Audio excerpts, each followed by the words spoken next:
Exceptional Randos show is produced live in Sunroom Studios' Bass Capsule and in partnership with KLST 103.5, RadioCallisti.org. Remember to catch our Exceptional Randos live stream on YouTube every Sunday between 2 and 4 p.m. Eastern Standard Time. And if you have a story, idea, or question that you would like to share, we want to hear from you. Thanks for listening. Well, that was random. Exceptional Radio. Hey, good afternoon. It's the 1st of August. And believe it or not, it's actually really nice outside despite the weird wind that's going on. And, we're not going to go into that much more because it's probably not like that anywhere else here. Earlier this week, we were talking about golf, of all things. And Chris shared with me this guy's video, this guy, Kyle Berkshire. And he's crazy. He's got this incredible swing. And then his buddy, Tim Burke, also has this incredible swing. Unnatural swings. And I just can't stop watching the videos of these guys. Yeah, I was not aware that professional long driving had become its own sport. Well, I don't know how long it's been its own thing, but these guys are like at the top of the sport where, they're hitting the ball 4 and 5, some of them close to 5 football fields length worth. And it's like, it's not even the same. Like, that's why they seem to have needed to create their own sport, because they're not even doing the same shit as golfers from like 20 years ago. This is just a completely, like, it's like not even the same thing. I mean, we all have seen Happy Gilmore, and we all like to joke about the guy who can just run up there and swing and hit it with the most unnatural looking, wrong golf swing imaginable. These guys are basically making Happy Gilmore look like he's shit like nothing. Yeah. Yeah. You sent me one video.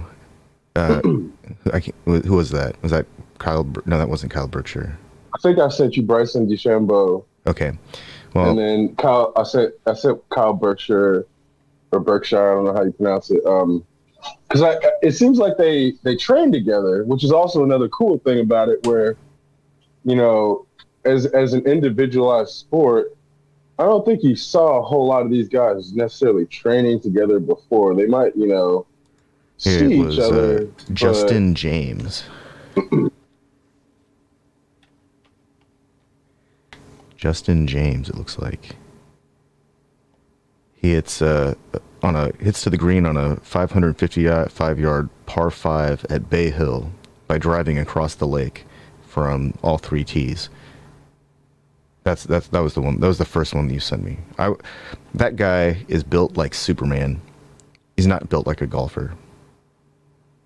It's real weird. No, neither one of them. Yeah. And yeah, they both I think they both work out together and shit. I mean, not all the time, obviously, but it seems like they come up with regimens together and are trying to figure out ways to improve their game in the workout room together and all this shit where you don't really see a lot of that camaraderie in individualized sports, outside. Like, it's like unnatural to see it, where like if it was a team sport or something, okay, yeah, they're working together, no big deal. But this would be like Floyd Mayweather and Manny Pacquiao figuring out the best way to throw a jab together outside of their normal training routine. Yeah. And it's just a different level of camaraderie that they seem to have in this specific sport. Well, there's let's see. I'm trying to remember what the where I saw this movie. It was about the Ferrari team and how they had great competition between one of their drivers and, man, now I can't remember the name of this guy. Well, anyway, the whole point of this story is that his greatest rival is the reason that he keeps going on, and it's the only way that he can get better. And I think that that's kind of a theme at the highest levels of any kind of competitive engagement. These people rely on each other to get better. They need each other because nobody else can push them or challenge them. And so, just like Goku and Vegeta, they have a relationship that can't really be described or realized by, us mere mortals, because none of us can drive the ball like that. Holy crap, just watching these guys, the swings look so surreal. They're like doing all the things that I was told not to do when I was a kid. Yeah, and that's another thing about it is I started getting back into driving because I'm realizing I'm not getting into golf. I don't think I'll ever play golf ever again. Maybe I will. I don't know, but I'm more interested in the drive because that's my favorite part of the game. And then knowing that some people just do this as a competition, and like it's like, yeah, you can play the short game too. That's its own thing. That's fine. I don't actually care about the short game. That doesn't interest me. Like, when I played hockey for 6 years, I never cared about playing offense because it wasn't getting the puck in the goal that made me interested in hockey. It was hitting people. It's like you're telling me I get to skate at high speed and just hit people? And maybe it's to like, slow down the potential that they're going to score on my team. But mainly I'm just there to hit people. So it was like, yeah, I played defense most of my time playing hockey and enjoyed the fuck out of it because, yeah, I didn't care about scoring. Like, I didn't care about winning, actually. I didn't even care about winning the game. I'm just there to hit people. So, like, there's this kind of a joke about hockey that it's you get to see football, figure skating, and a boxing match all in one. Yep. And it sounds like you were there for the. Actually, you were there for the figure skating and the boxing match. It sounds like. Because that doesn't sound too much like football. No. Well, and then I realized like the only reason I played football is because then I got to hit racist people because most of the teams that we played were like, from Milan or Triton Central, or we're playing all these country ass teams where they're like calling us nigger on the way to the field and shit. I'm like, oh yeah, I got you, nigger. Yeah, oh yeah. And then it's like, yeah, I'll get a penalty, whatever. But I'm like body slamming motherfuckers on the field, putting the fear of God in them, like not caring about winning the actual game. Because then I ended up quitting, but I was looking back on it the other day, and I was like, why was I even actually playing all these sports? And it dawned on me it was because I got to hit, like, it was within the rules that I got to hit these people that were then the same people that when we're not on the field, like, they can say whatever the fuck they want to me and call me all kinds of nigger this, nigger that. If I hit them then, I'm going to jail. I'm getting expelled. I'm going to juvenile detention. But on the field, oh yeah, it's like as long as I don't get a penalty, you're actually rewarded for that kind of stuff. Exactly. But then it's like, yeah, I remember specific times where dudes had crossed the line and said some racist shit, and I would like body slam and get a penalty or some shit and then get in trouble for it. And ultimately, because my coach would lambast me for getting penalties in those situations, that's why I quit. Because I'm like, this motherfucker just said all this shit to me. Like, yeah, they scored. Yeah, I got a penalty. Yeah, they distracted me. But you're going to let him say that shit to me and care more about winning the game? Nah, this ain't my thing. So that's where I'm like, these motherfuckers will be like, oh, it's just part of the game. They can say anything. You're supposed to, because it's the same mentality when people like Conor McGregor get up there and say racist shit about Khabib's family, say shit about Muslims, say shit about Mayweather being a boy, do all that racist shit. Oh, it's just promotion. Nah, motherfucker, it's not. Like, you can't use that as an excuse and then get mad when somebody gets body slammed.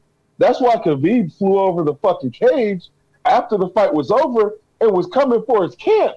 Like, you can't just say all that shit and expect a motherfucker to stay inside the rules. Like, oh, you're going there? I'm going outside the rules then. And I think a lot of people never got to encounter somebody like that to set them straight. Because my thing is like, I'm not gonna kill the person. I'm gonna put the fear of God in them to make sure they never do that shit again. Like that. Anytime somebody said some racist shit to me when I was playing one of those games, they saw God. I don't know what God they saw, but whichever one they prayed to, they saw him or her or it that day, and I made sure of it. Because that was like, you raise a good point about Connor and his camp and saying horrible shit, and I wonder how much time there was after Khabib flew over the cage, and like how long they were quiet about that kind of bullshit, and when did they start back up? Because I wasn't really paying attention because I don't really care about Conor McGregor. Really, he's kind of interesting in a oh, look at this clown kind of behavior in a fighting arena. I don't know. He belongs in Conor WWE. never went quiet about that shit, dude. He never went quiet about that shit. They just stopped reporting about him? No, they didn't stop reporting about him either. It was like, he's just not that big. Yeah. People want to make him out to be bigger than he is. He's just not that big. We know about him because we watch mixed martial arts. There's a group of people who watch ESPN who are now familiar with him because of the promotion. But most people in the world don't know who the fuck Conor McGregor is. But his camp, the UFC, and everybody in that little like group wants people to think he's like the biggest thing since sliced bread. And he's just not. He never stopped talking. It's just you are not immersed in MMA culture in the same way that I am, in the sense of like you watch the fights but you don't like care about like what's happening in the training camps and shit like that. Actually, or like on Twitter. I told like, Google News to stop showing me Conor McGregor related UFC stuff. Like I pay attention to it. I'm just not paying attention to him. So it's more that I just don't really want to read about some loudmouth schnook who's always talking some shit. I'd rather read about somebody who's, got some crazy training regimen that makes them, gives them a competitive advantage. That's interesting to me. That's why this golf stuff is really interesting to me, because these guys are doing stuff that's just, I'm sure they actually play golf. I'm sure they know how to play golf, but do they even do that anymore?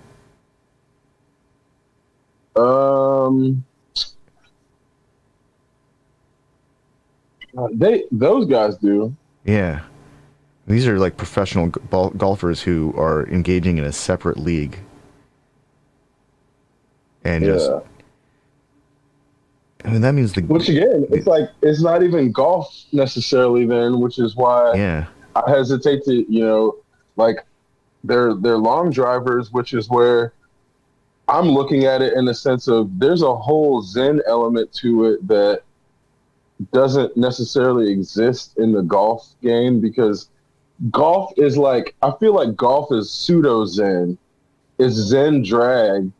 And then when you get to actual long driving, that's the Zen that golf is trying to get to. Because what I mean is, you can watch these guys, most of them don't take practice swings.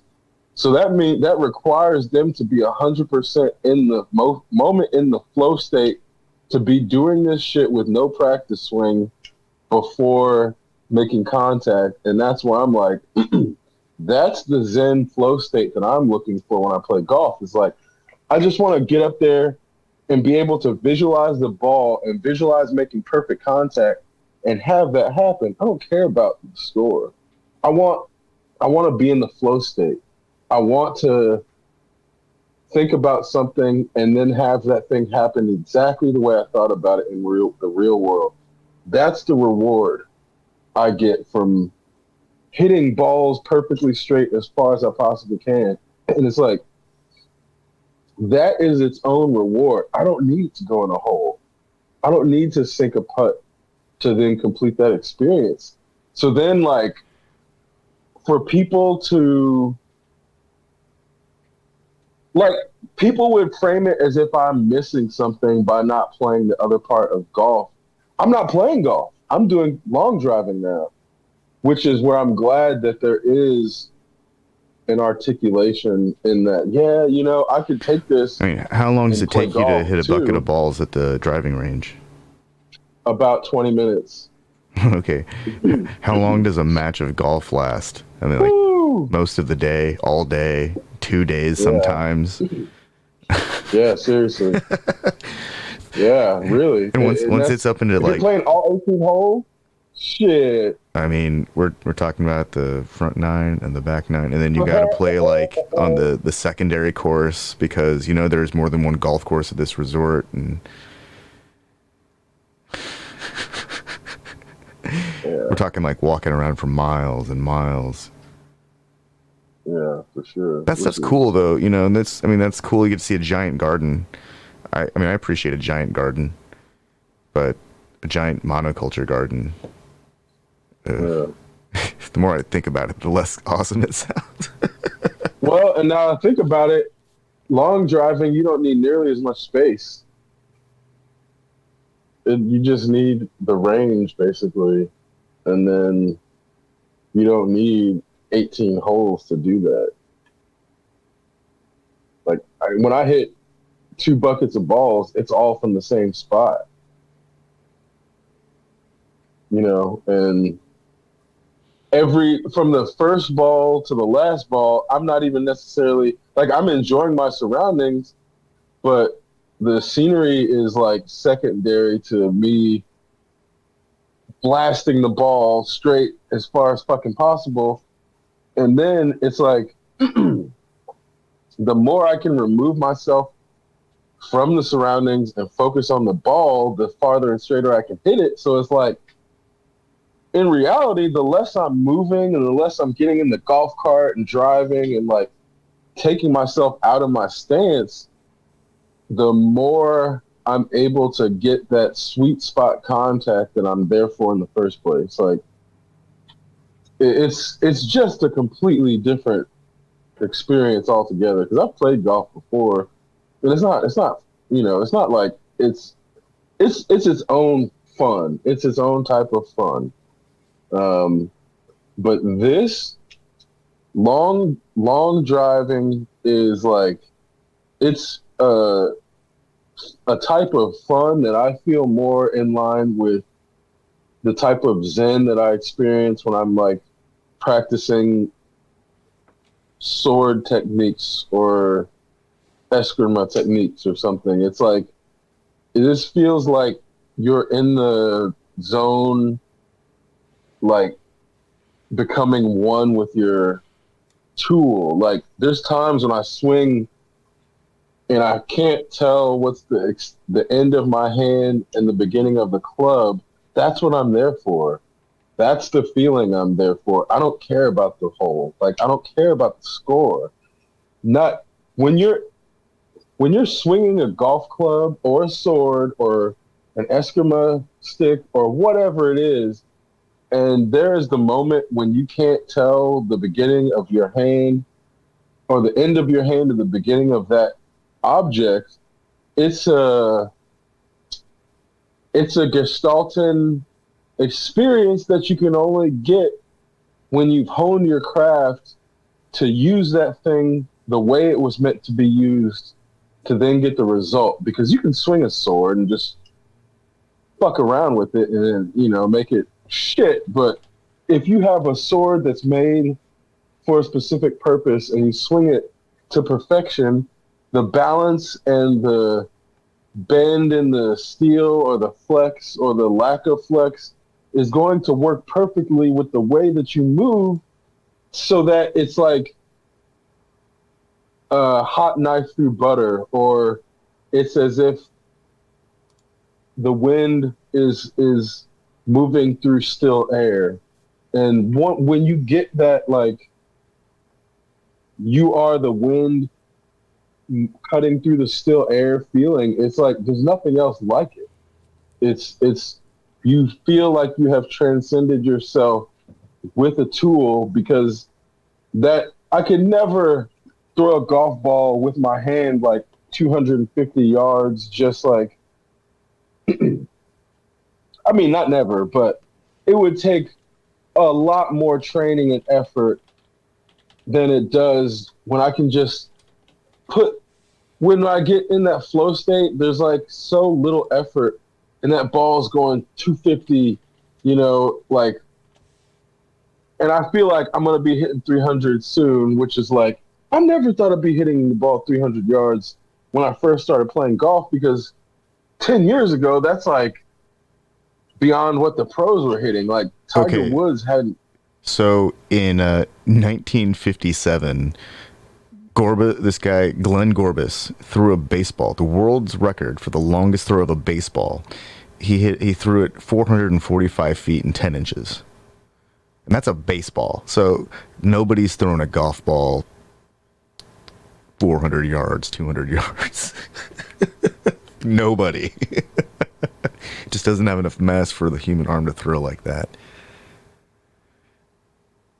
Because, I mean, 400, that's almost 450 feet. That's like, let's see, what's the longest out? I mean, even the longest outfield is just, 404 feet at center field. So people are throwing, this stuff's insane. Holy shit.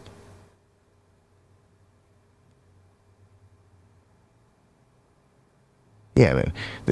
Some guy threw a ball in 1957, and that record hasn't been broken since. I don't think it's for lack of trying. It's just that I don't think that is even necessary. This, like the way the games work. Sorry, that was a real random tangent.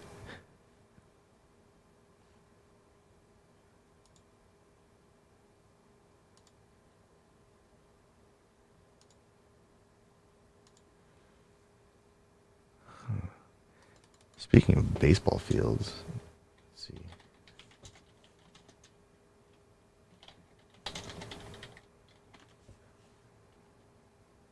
see. It takes 502 feet to get out of Fenway Park, it looks like. So,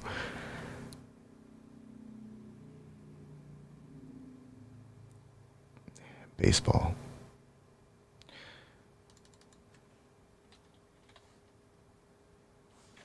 I don't know who was paying attention to the Angels, but they've got this guy, Sohei Ohtani. He's like 6.5 feet tall, and he's like a slugger who can also pitch.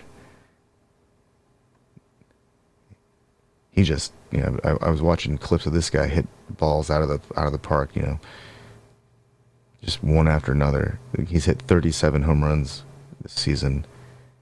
It's his first season, I think, in Major League Baseball or something like that.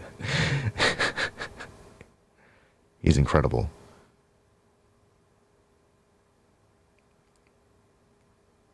I'm kind of having this, I guess, renaissance with the sports that I was interested in when I was younger. I find a lot of them are just they haven't, I mean, fundamentally they haven't changed, but the way that they're being played and the people who are playing now, and it's the technology alone that they're using to show us these games. But these people who are playing are fantastic. But I think this guy, this Sohei Ohtani guy, I don't think I've ever seen anyone play baseball like this guy. He's pretty incredible. Like, really incredible. I mean, pitchers don't typically hit home runs, let alone lead the league in home runs or something dumb. He got like 37 home runs. It's incredible. Sohei Ohtani.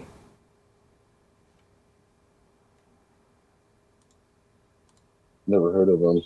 Yeah, he plays for the Anaheim Angels. He's just fantastic. Just gets up there and he goes for it and hits home runs. It's Yes. quite incredible. When he's not pitching, he's designated hitter. When he's pitching, he's designated hitter. Yeah, it's so rare to have a pitcher and a good hitter in the same person for some reason. Yeah, but not just that, but he's a slugger. He like gets up there and he like beats that ball out of the park. Like, it's almost kind of inhuman, like the golfers, the long drivers, where he's doing something that I've seen before and I recognize it. And I mean, he's a big dude. He's 6'4", but he makes it look really easy, like really really easy.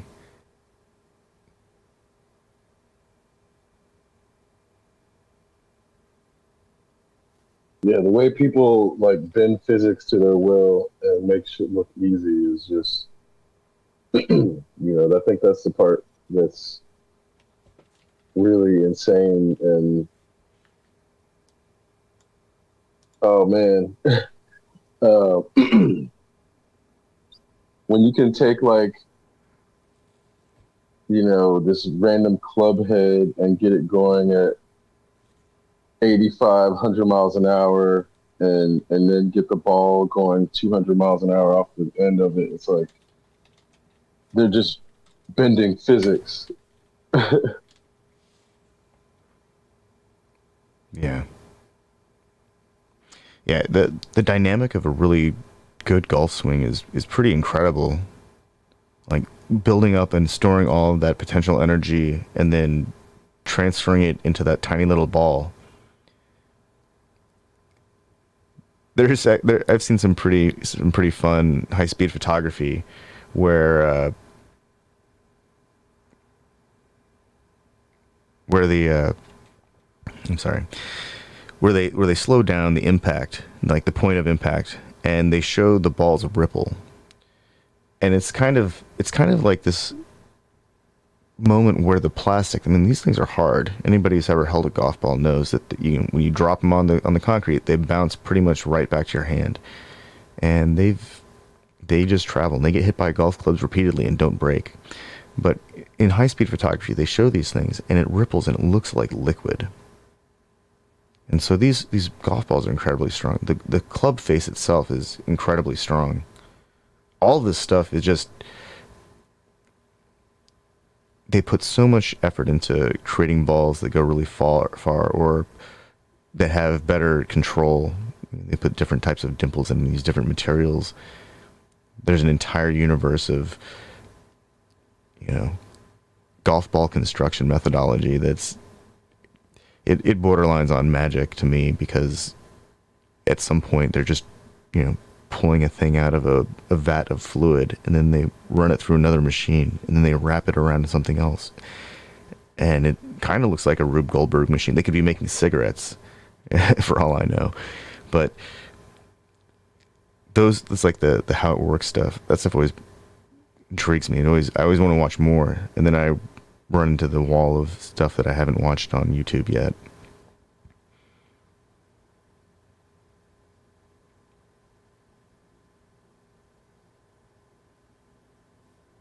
Yeah, 'cause then that's like, you know, the capacity to record all this stuff at high speed and then see what's actually going on. Where, like you said, you would never think that the golf ball ripples the way it does before flying off, or even the way that the clubs flex. Like I can see it now in real time, but the clubs are bending at such weird angles, and it's like when somebody makes contact with a golf ball, their club is not straight most of the time because it's coming at such a high velocity that the club actually is bent while it's making contact.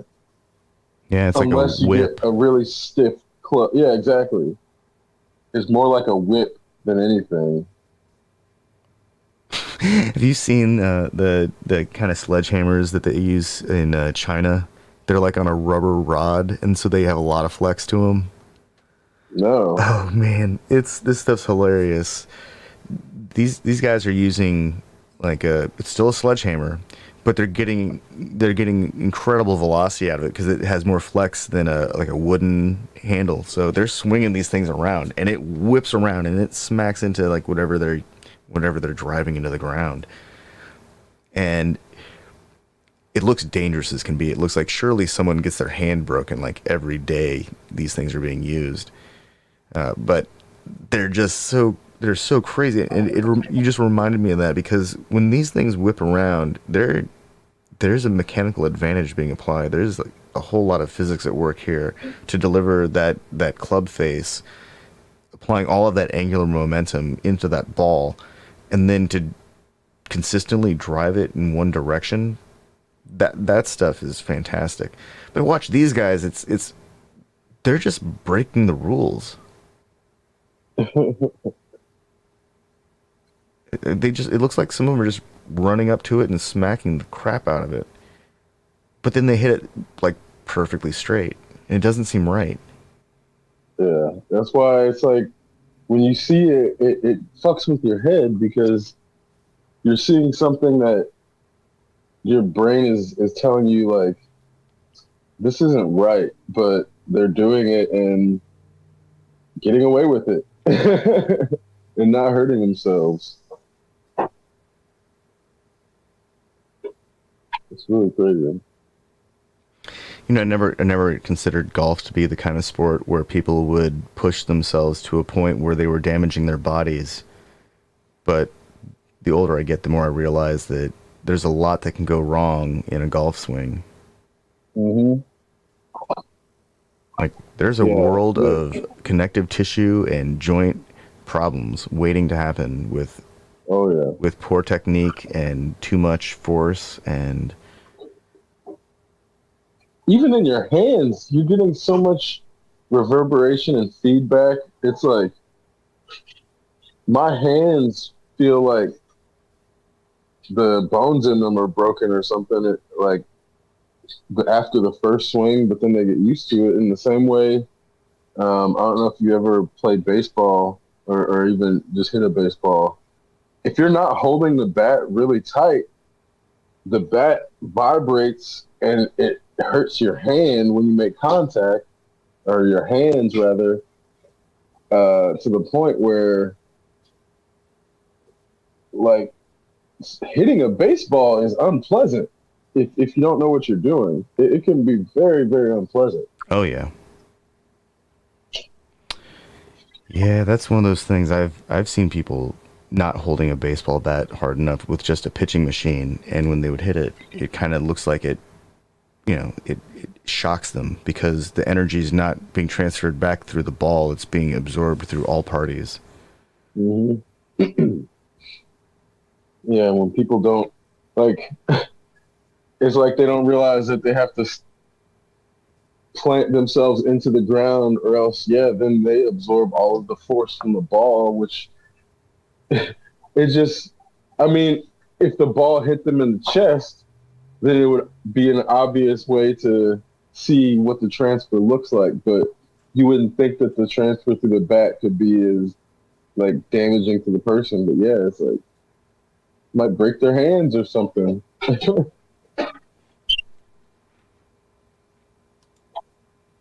I'm pretty If they're sure not that there's careful. like you're not supposed to wear like a watch when you play golf because the action of hitting the ball could actually damage the mechanical action of the watch. Huh. Like there, maybe it's only with steel shat. I remember hearing that at one point that it's a bad idea to wear a watch when you play golf, and because it could damage the watch. That What could be about like it? complete urban legend, though. I have nothing to substantiate that assertion with. I mean, I could see that it like impedes your capacity to rotate your wrist as much. Um, but yeah, I could also see you're hitting that ball at like 85, 100 miles an hour when the club makes contact. So Yeah. it Well, could very easily well, if you're using an cause some iron and shock. you're out in the fairway or right next to the fairway, and you take a divot out of something, that also has to send some Mm, shock back through the shaft. yeah, for sure. If you're playing at a strange lie at like an angle of some sort, and you got to blast around a tree, then you know at some point you're going to make contact with the ground. Someone's going to make contact with the ground, and it's not going to.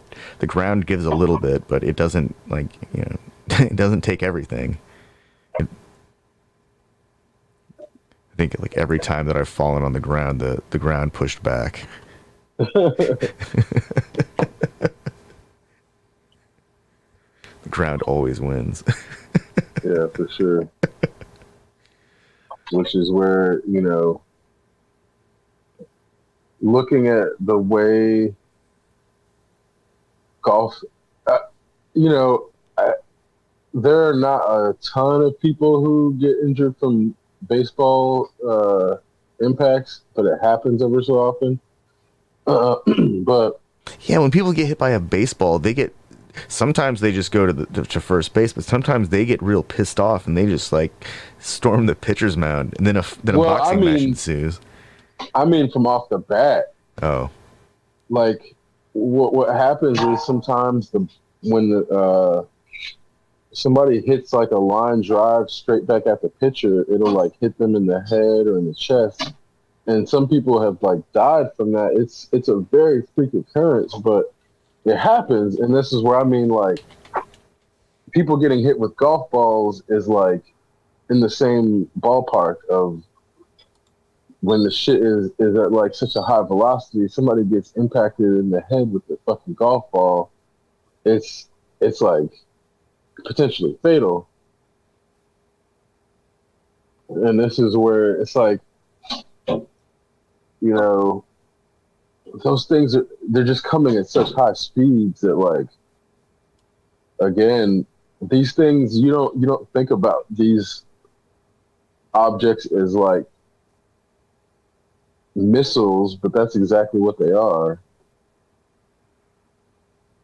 man. 1, 2, 3, 4, 5, 6. There have been 6 players struck in the head who died from a line drive since 1992, and before that there was a big gap between 1957 and 92 where it just didn't happen. And 57 looks like that's the last one on the list that I see. I think that's when I feel like they changed something with the bats around 92, or like, it wasn't 92 specifically, but um,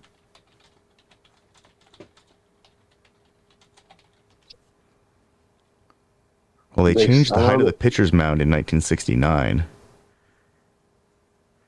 well, but they stopped allowing aluminum bats in the pros like at some point. Um,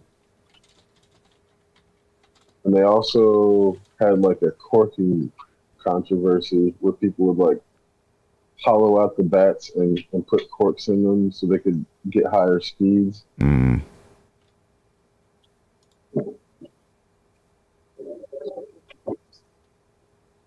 Yeah, it says that they're not allowed to use it because of the swing speed hits the ball harder and further than they do already.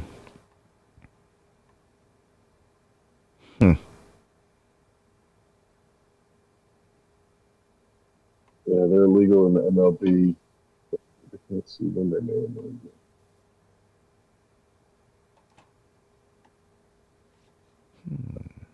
What are even baseball bats made of nowadays? They're probably a lot of alloy, like aluminum or titanium. Huh. See, it looks like they're not using aluminum. They're using maple, ash, birch for baseball bats right now.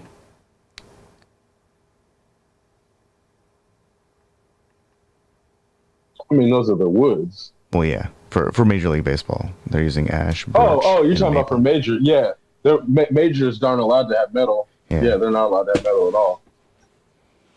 I thought you don't. Yeah. Sorry. Oh no, that's fine. Huh. At least some things are still kind of rooted in something, I suppose. They can't give them too much of a technological advantage. Major League Baseball players are also supermen in the way that they're able to hit a fucking baseball traveling close to 100 miles an hour. That stuff's just insane to me. Sammy Sosa got caught corking in 2003, so that's like 10 years after that fall off. Bat corking. I wonder if the change in the mound height is like what took care of, well, because you said that was 69 or 70 or whatever. Yeah. Hmm. Maybe that changed. Well, only one guy died before that. Oh. And then, so it took another, what? From 69 to like 80 to 92. It took like 20 years, 20 something years, 23 years to get to the point where people started getting killed by line drives. So something changed. Oh, and 92 is when the steroids hit. Oh, well, there you go. Steroids. Yeah. Like, because when was the Bash Brothers?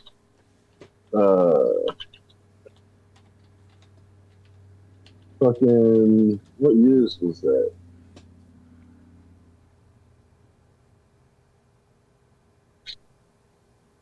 It would have been like 89. 89. And they didn't get huge till like early 90s, though. Yeah. Because, like, you see when they started taking steroids, like, they hold on. The steroid era. They call it the steroid era. Yeah. 98 through 90 to 2003. So 98 is when that's when they like peaked, but it was happening before. Yeah, that's when they peaked, exactly. They call it the steroid era. Maybe 94. It's after the 94 strike. Huh. Yeah, but I don't think that's any coincidence that people started dying from line drives during the steroid era.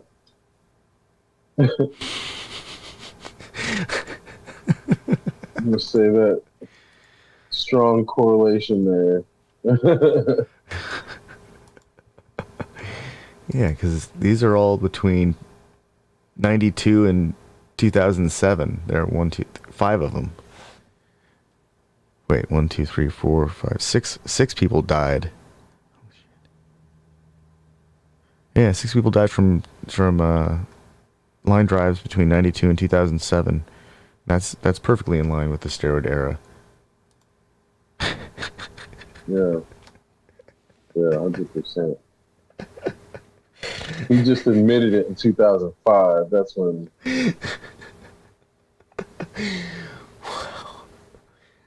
Well, at least they're calling it the steroid era. That's fine. I'm cool with that. As long as they're cool with it, I'm cool with it too. Because apparently that's what they needed. He started taking steroids in '84, apparently. Oh, God. So he was definitely using. I mean, all those guys in the '90s were like all getting beefcake. When I watch baseball now, they look like normal size. Well, slightly more muscular versions of normal sized people. Yeah. They all have Popeye forearms, though. Giant fucking forearms. Well, and that's where the pitchers never really look super ripped or anything like that. So that's where I'm wondering, it's the same shit with the golfers where I wonder if there was just a lack of strength training in these certain positions before, where if you do strength training just even a little bit, it's going to put you, years ahead of the rest of the competition, because they just don't. Like, I can't imagine Fuzzy Zoller doing strength training ever in his life. I imagine Fuzzy Zoller's strength training was like, lifting his martini. Right, yeah. Exactly. That's about it. That's about it. I don't know if he actually drank or not, but that's how I want to imagine old golfers. They're sitting around standing around the clubhouse, drinking heavily and smoking cigars in really comfortable leather chairs. Man, why do I imagine such a cool place for such a bunch of dudes that I don't even know to hang out in? Fuck.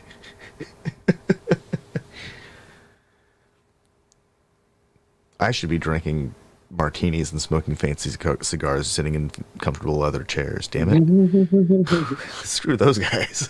Are martinis or cigars actually good though? No, I don't even actually want either of those things. Exactly. I So want that's like what I'm like. I want like an Italian soda fountain with like the entire spread of Torani syrups and a never-ending supply of carbonated mineral water, so I can I make. still don't understand cigars, man. It just seems like Let's chew on this burning leaf for 2 hours, yeah, and and not get high. and completely fry our taste buds, and smell awful.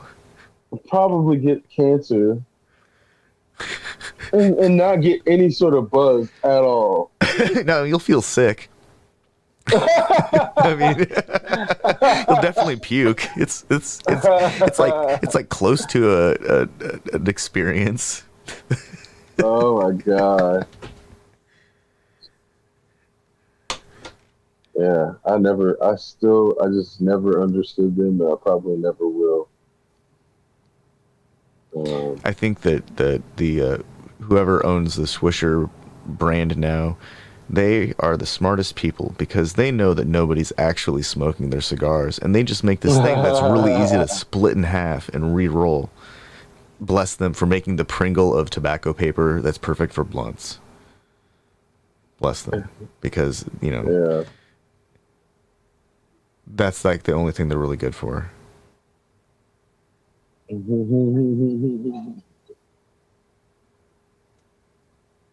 I can't even remember the last time I tried to smoke an actual cigar.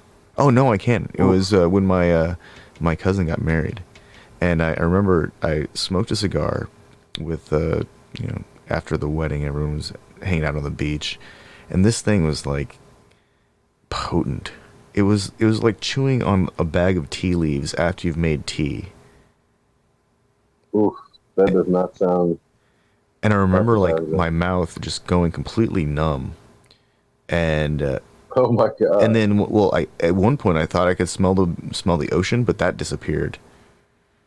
And so I'm not sure if that was like if that's the end goal of smoking cigars, to nullify one's ability to smell things, then it worked.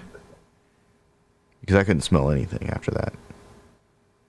And I couldn't I taste anything either. definitely don't think ocean is one of the smells that you could have from a cigar. Like, Dude, I don't know if that. ocean smells pretty fucking horrible. It's not.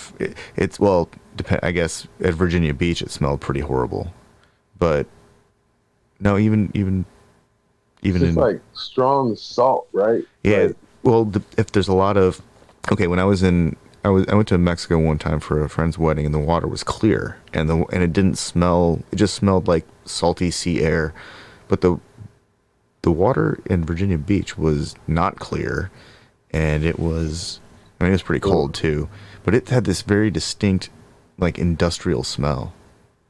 And it just so happened that there was like a shipyard nearby where they were dismantling ships and stuff like that. So there's this, maybe it's proximity to that was altering my experience, but it definitely didn't smell good. It smelled like fishy, salty, industrial complex and tourism. yeah, there's a lot of industrial runoff that makes the bodies of water smell horrible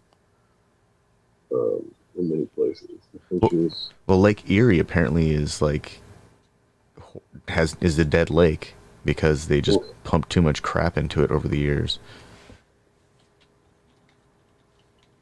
And that's supposed to be one of our like big water sources.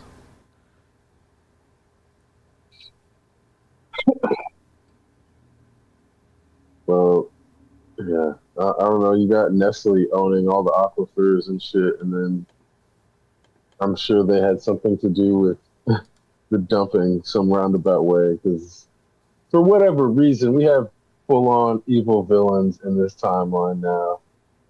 Like the way that the people at the heads of these companies operate, they are the villains in Captain Planet.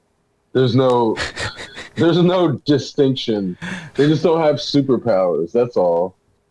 They are the same thing though. Like, That yes, I'll radioactive. take all of your water and then make sure it's all polluted. So then you have to come buy the bottled water, $10 per bottle. Oh man, that just made Captain Planet so much more real.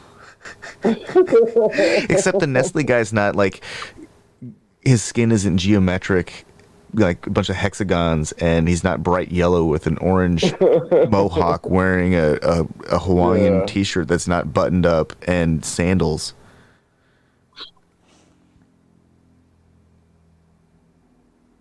Yeah. I wonder Oh, no, if no. I wonder how long the PSA generation of cartoons, Saturday morning cartoons, is going to have impacted the development of new stories. Because there was like a good 20 something years where I remember watching cartoons where it was very clearly a bunch of PSAs. Like they ruined they ruined a perfectly good character in Jubilee and turned her into a giant, don't play with fire PSA. Yep. Basically.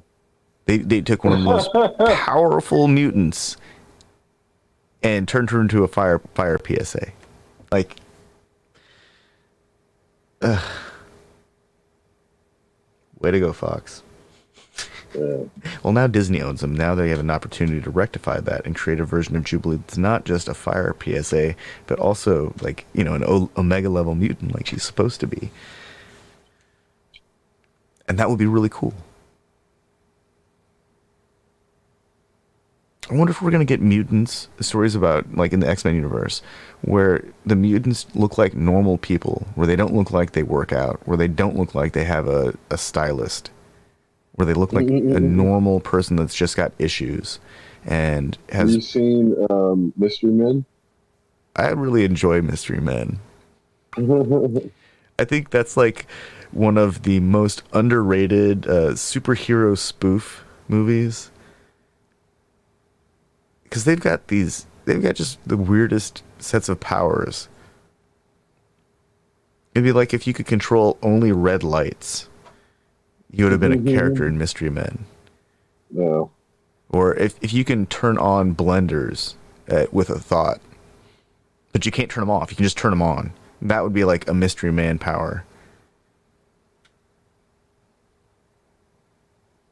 Control over all fans, electric fans.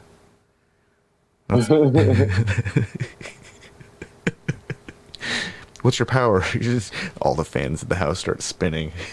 It gets really windy.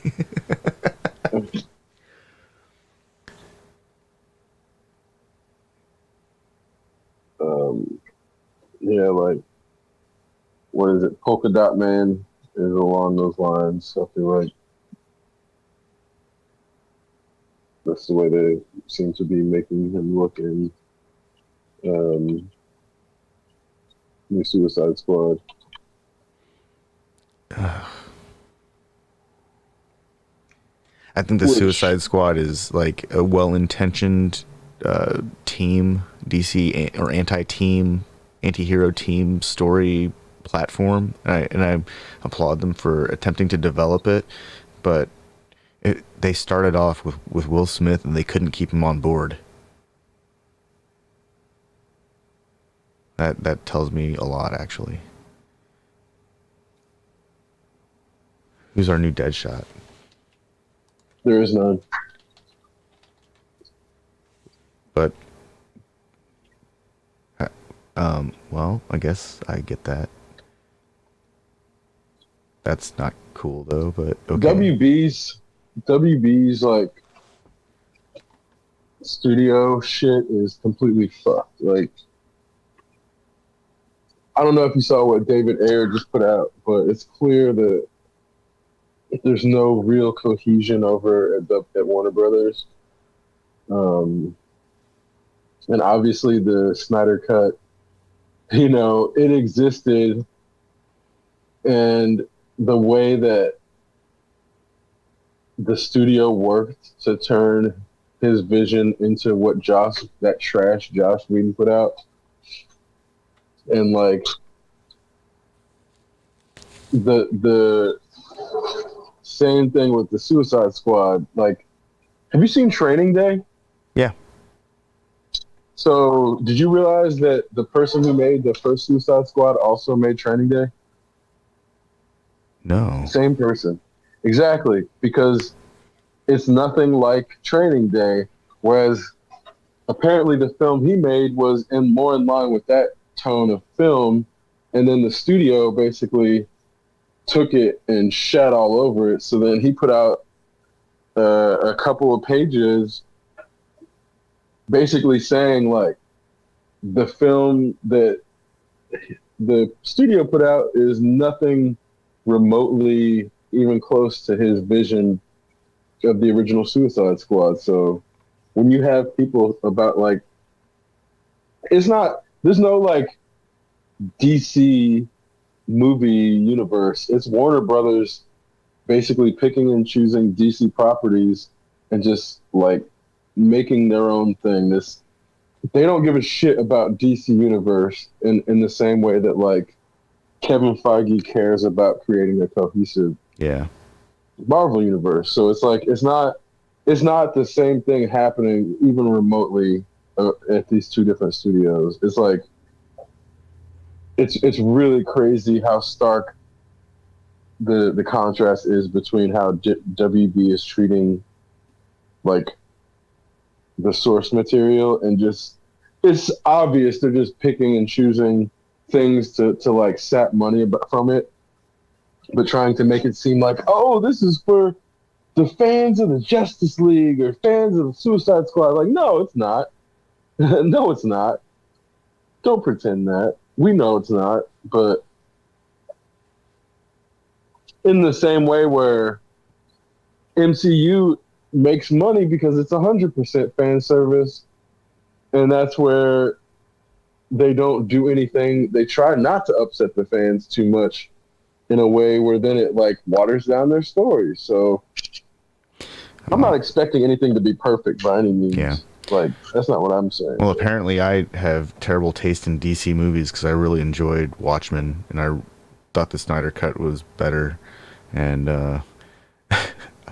I have my complaints, but I'm glad that they're developing Jared Leto's Joker, because at least that's going to work out. Did you see the extended cut of The Watchmen, though? I think so. Did they release a new one? No. I mean, yeah. Then I've watched. Yeah, compared to the one that's like 4 hours long. Yeah, which again, it's like it's not that's long way enough. different than the one they put out in the theater. Yeah. 100%. So I think that was like a perfect example of like what the director wants in the vision for the film, then what the studio puts out, completely then compromising that vision just to exploit it to make money, and then turn around and be like, oh, well, here's the director's cut. And, it's the same shit with, like, what's the Ridley Scott films that he's released recently? Like, he's been vocal about his visions being compromised by the studio. It's not just happening to DC. It's happening all across these different studios. And that's where I'm like,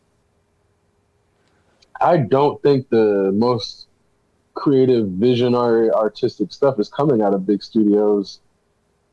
Like, if there ever was a point where, like, early in the MCU, they may have been putting out the most creative visual and storytelling,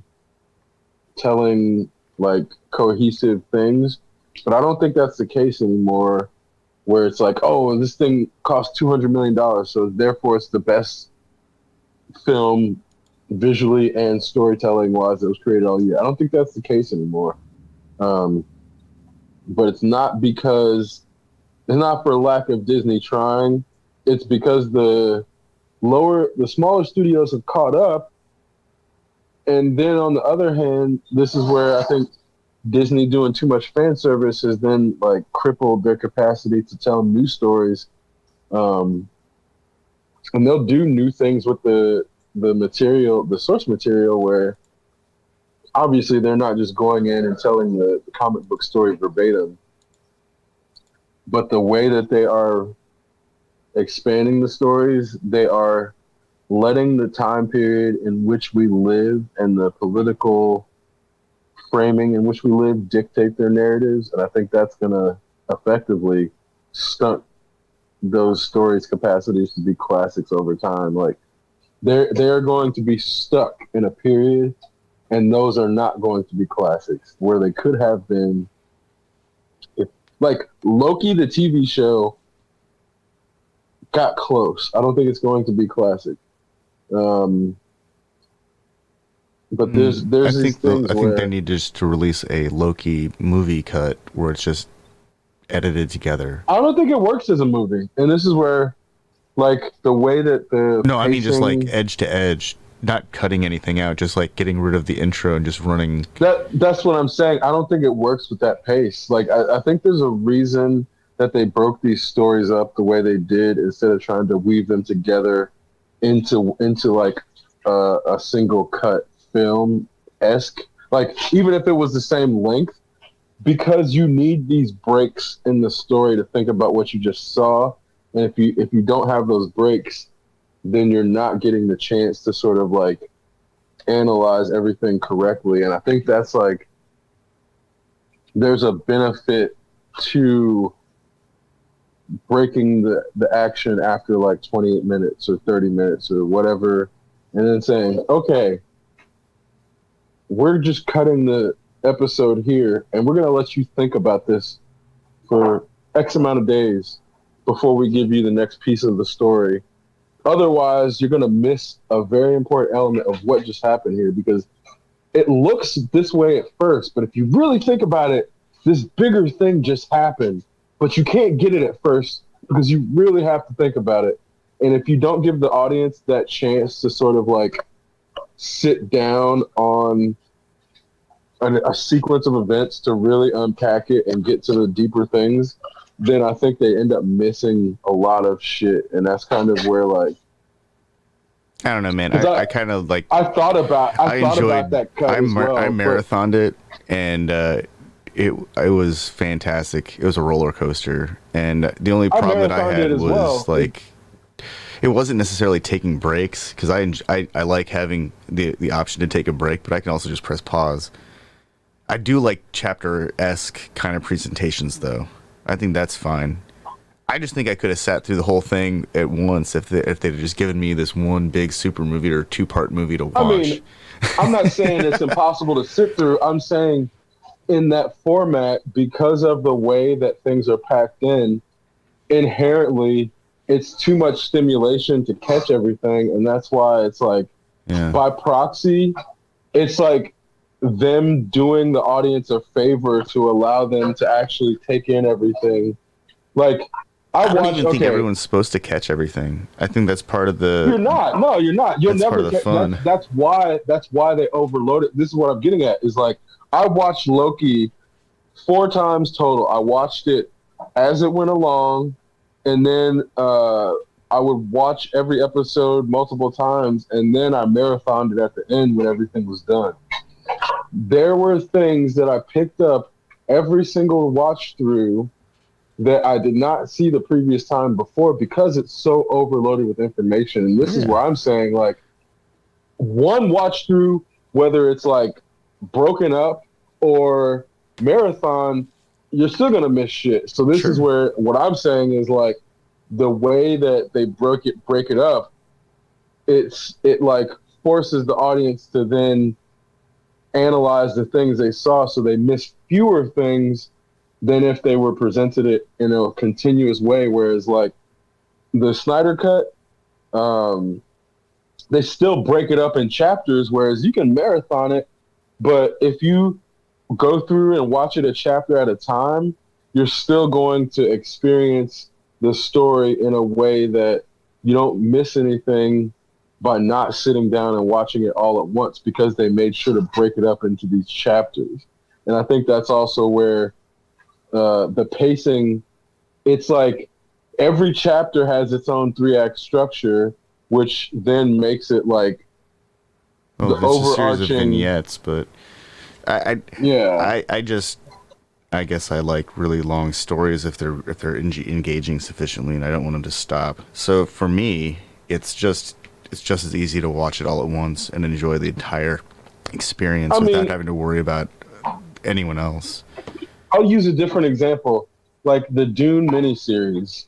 Like you could watch all 3 parts back to back, or have them woven together, and it still would be a good experience. But the way they break them up, it gives the audience a chance to breathe and reflect on what they just saw before moving to the next part, and then Yeah. building that into the experience. I think is like it like changes how you see things moving forward, because then it gives, like I said, it gives you a time to breathe and reflect on what you just saw, whereas like just a continuous experience doesn't give you that time.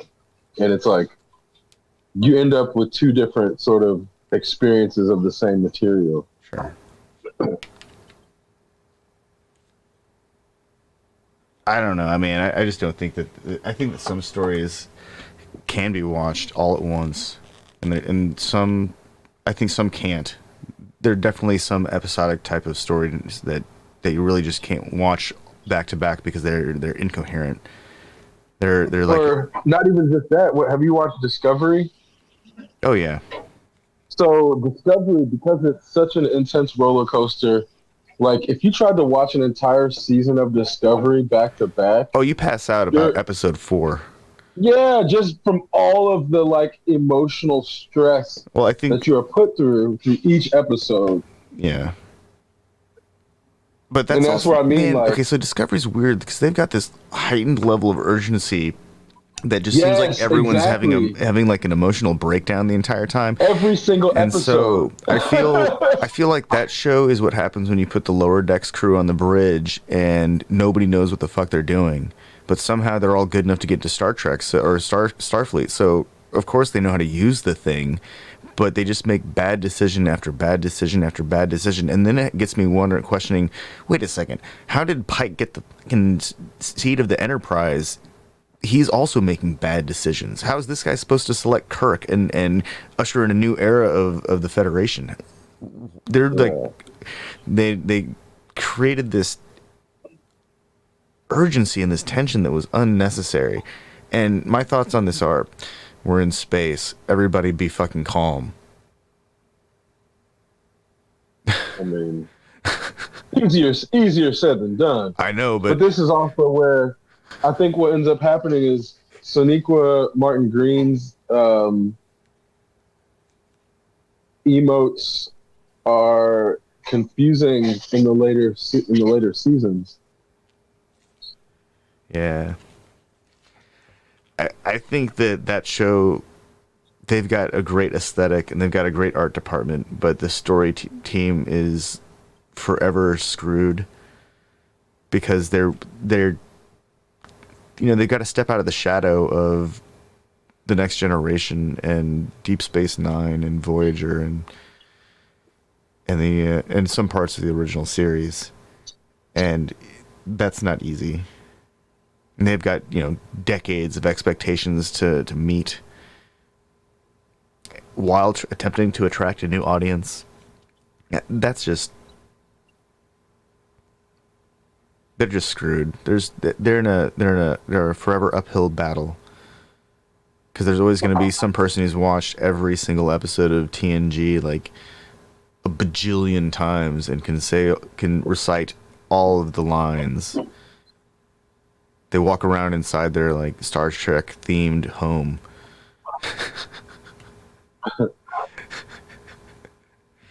We've all thought about it. I know we have. Oh yeah, for sure. We all want the Most definitely. LCRS system on any panel that exists that can also turn into a window. We all want to have some kind of replicator. It's cool.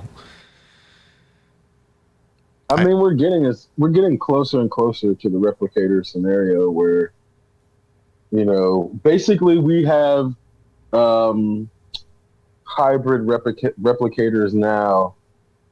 It's like a ghetto rig replicator where like you dial your order into your little device, your little handheld device, but a human is making it now, Yeah. and then they deliver it to your door. Where it's like it's very close to the. I mean, not like extremely close, but they are getting much closer with the 3D replicated food in the sense of like we're not that far off. You know, We're really not that far off. We're just like I said, we're at the ghetto rig hacked I version predict of a that the replicator. first replicated Subway sandwich, it's gonna be like maybe the thickness of 2 Pop-Tarts, and everything inside of it will be paste, and the only part that will feel like bread will be the outer layer, which will be somehow toasted, and they'll just print it out, and it'll be like, 2 Pop-Tarts, and it'll taste just like whatever sandwich you press into the machine. And you'll even be able to select what kind of spread pattern for the mayonnaise and mustard, so that when you get it on there, you can have them do a figure 8 or a straight line. It could actually dial in differences in the way the ingredients are layered, so you'd have concentration of ham flavor and then circular concentrations of tomato flavor.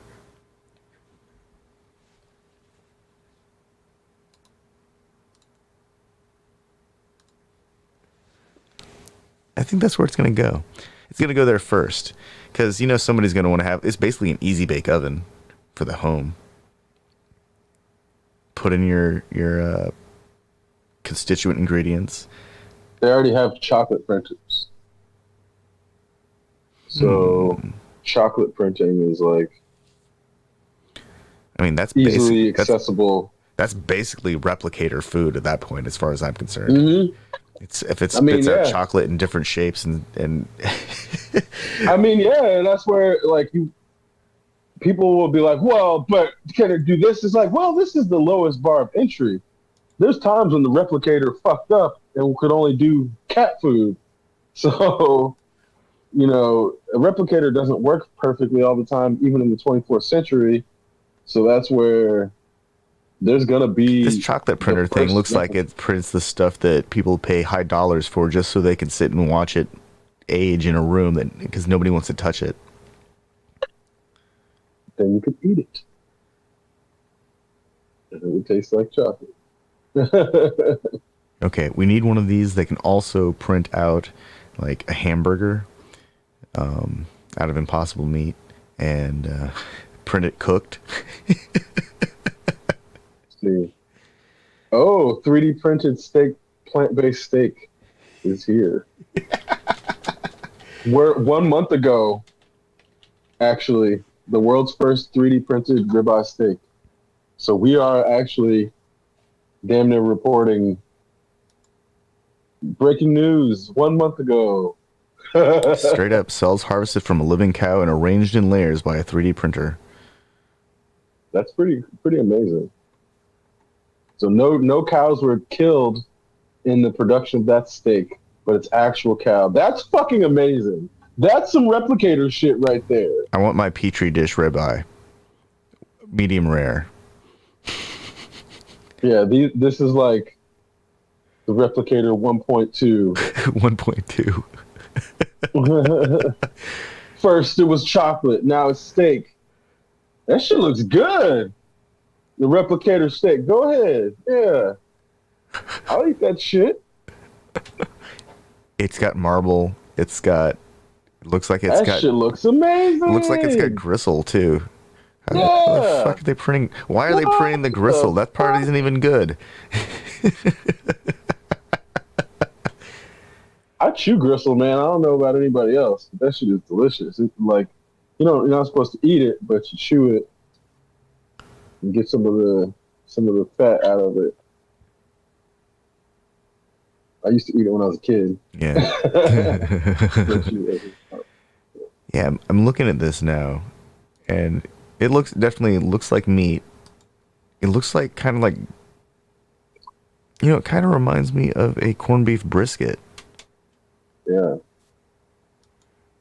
Looks Dude, more like meat than that bullshit watermelon stuff that they were trying to pull out, pass off.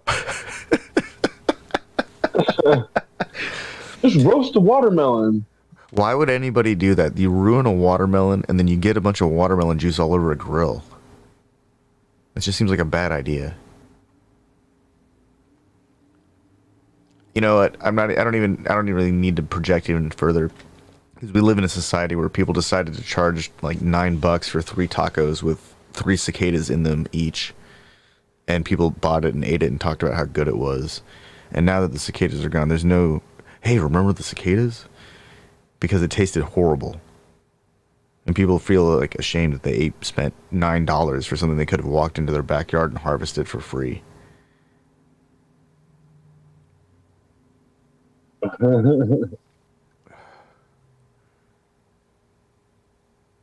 I mean, seasoning is available. Taco seasoning is available at Kroger. All of the seasonings or spices that one would need to make tacos. And I'm not talking about like hard shell Tex-Mex crunchy, got to oven bake your taco shells. I mean like actual corn tortillas and carnitas and radish or lime, cilantro, that kind of stuff. Like an actual taco. You can make that for, very little compared to, probably the same amount of actual cost and investment in making hard shell tacos that taste like salt and picante sauce.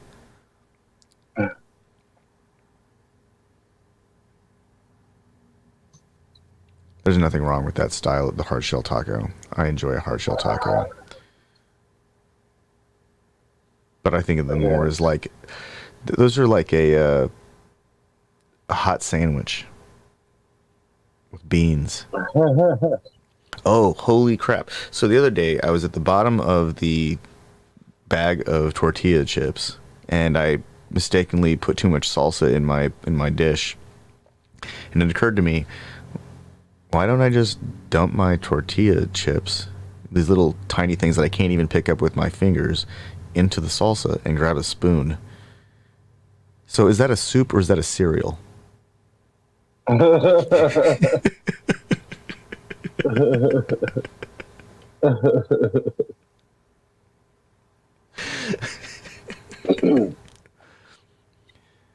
it was salty and it had vegetables in it, but it was cold and crunchy.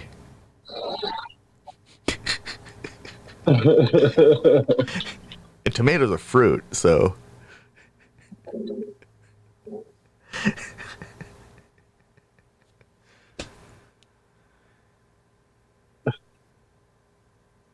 I just can't decide if it's a cereal or if it's a soup.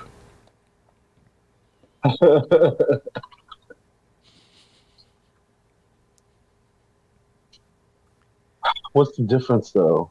Do those things like, is a chunky soup not a cereal?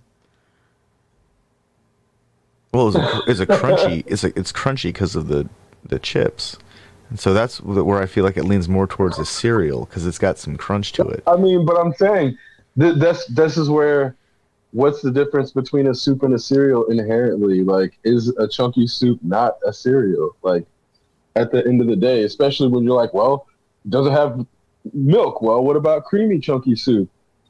And then it's like, all of the things that because it's like, you can have oats that are water based, and that technically counts as cereal, right?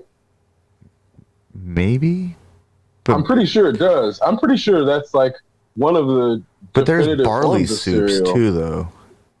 Barley's also a grain, and there are barley cereals.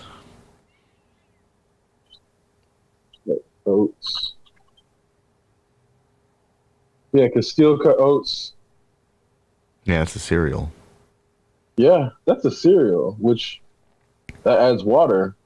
Some people, I generally like it with milk, but most people add water. So that's definitely a form of cereal which takes water and not milk.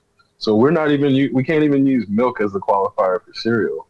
These are the things where we're like have had these ideas of things in our heads and just not question what they mean, and then we're like, well, what's the difference between a soup and a cereal? What is the difference? Because I've had Cheerios with orange juice, and they're delicious. Cheerios and cranberry juice is actually pretty good, too. Grape nuts in cranberry juice, also good. I mean, yeah. We put fruit in cereal all the time anyways. Yep. So if we put if we put granola in yogurt, does that make that a cereal? Parfait. It's a parfait. Okay. Which is a type of cereal, right? I'm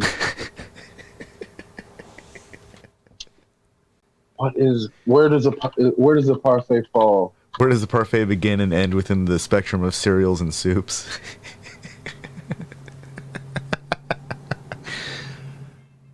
No, because parfait is more like a puree. It has to have more of a puree consistency, which is where the yogurt comes in.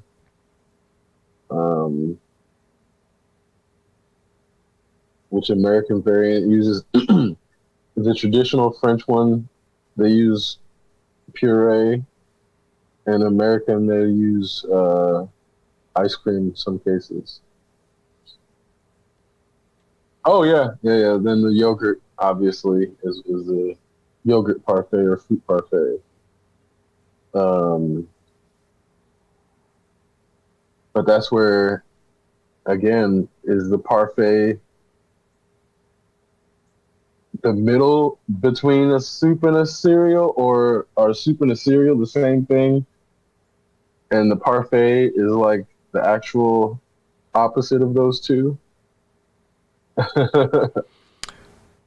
Is it a triangular spider graph? Yeah, it's hard to figure out, because this is where, again, it's like, where is the Venn diagram between soup and cereal? How much of them overlap? And where does chips and salsa fall in this? Is chips and salsa cereal or soup, or is it its own thing too? Yeah, it feels like its own thing, right? It might be its own thing. That's definitely not a sandwich. Yeah. And if anything, it would be the opposite of the soup, where you're like, is there a scenario in which you eat the spoon and when you're eating soup? Sometimes you eat the bowl, yeah, but not the spoon.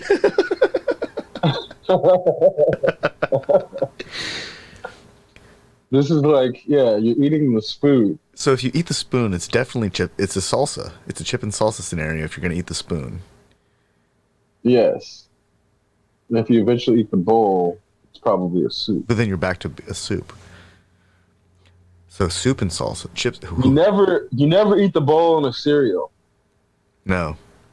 Have you ever eaten the bowl in a cereal? I've never eaten the bowl in a cereal. I think that may be the only difference. Right? Because you can have warm cereals. Yep. You can have cold soups.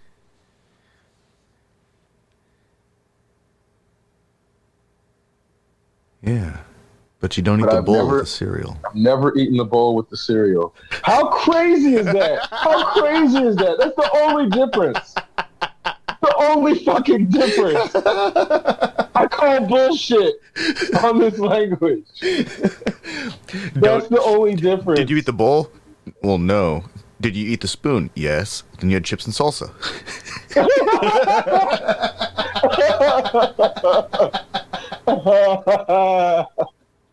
Oh my god. Yeah, this is it, man. I think we're getting closer, because in no cereal situation do you eat the spoon or the bowl. Or the bowl. And in a chips and salsa situation, you don't eat the bowl, but you eat the spoon. And in a soup situation, sometimes you'll dip bread into soup. Sometimes you eat the bowl with the soup, but you don't eat the spoon. And that's the same thing with the nachos. Like, well, it's not the same thing. You eat the spoon, but you don't eat the bowl with the nachos. Yeah, so nachos and salsa are like in the same family. Oh yeah, for sure. But I mean, I think the bowl spoon paradigm is where we get the difference. Like, so you eat eat cereal, you don't eat the bowl or the spoon. Soup, sometimes you eat the bowl, sometimes you eat the spoon. Chips and salsa and nachos, you always eat the spoon and never the bowl. Yeah, and not to complicate things, but a tostada is a taco where you eat the plate. It's a sandwich. So is a pizza. So is a pizza. Yeah. A pizza is also a tostada, and vice versa. Yeah. Yes. Life's real important mysteries being solved here.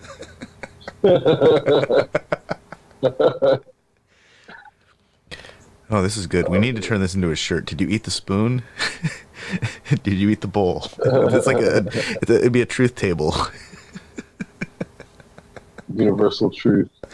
Soups, cereal. Soups, cereals, and nachos are actually defined by the methods in which you eat them and not the actual materials themselves. Yeah. Who would have thought?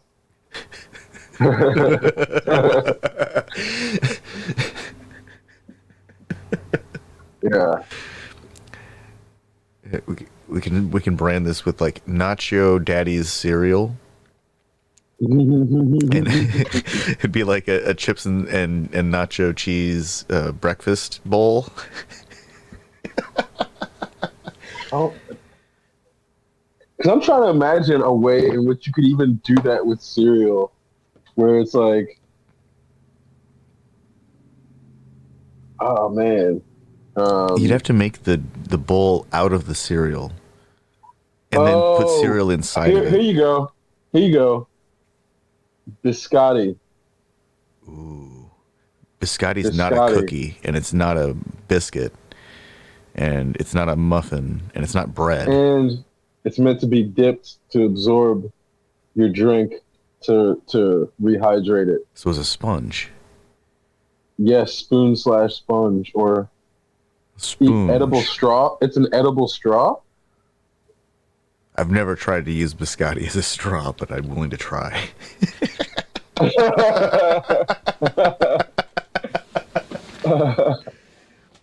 Because it absorbs liquid, but you eat it. So that's what I'm like. Biscotti's this weird. So when you add space. biscotti to a cup of coffee, it turns the cup of coffee into a bowl of cereal. This is breakfast algebra. But then you eat the spoon. Then you eat the spoon, so it becomes nachos. Yeah. Biscotti and coffee is to actually nachos. This is like It's Italian nachos. I think we just I think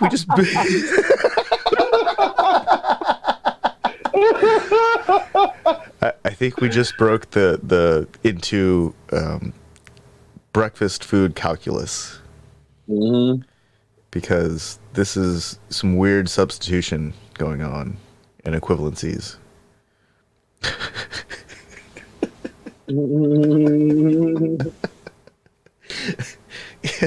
Yeah, let me get some of them Italian nachos.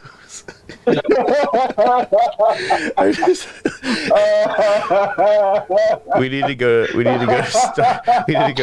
like Starbucks or some coffee shop that has biscotti and be like, yeah, let me get some of them Italian nachos.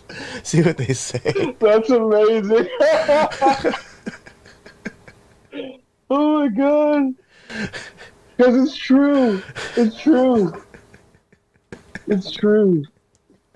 Jeez, yes, when you find the universal truth.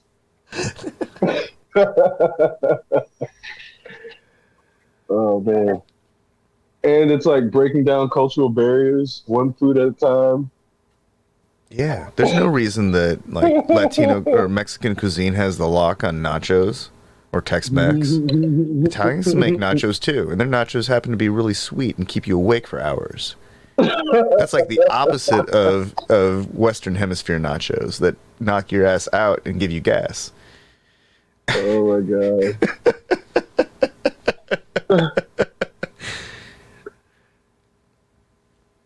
Man.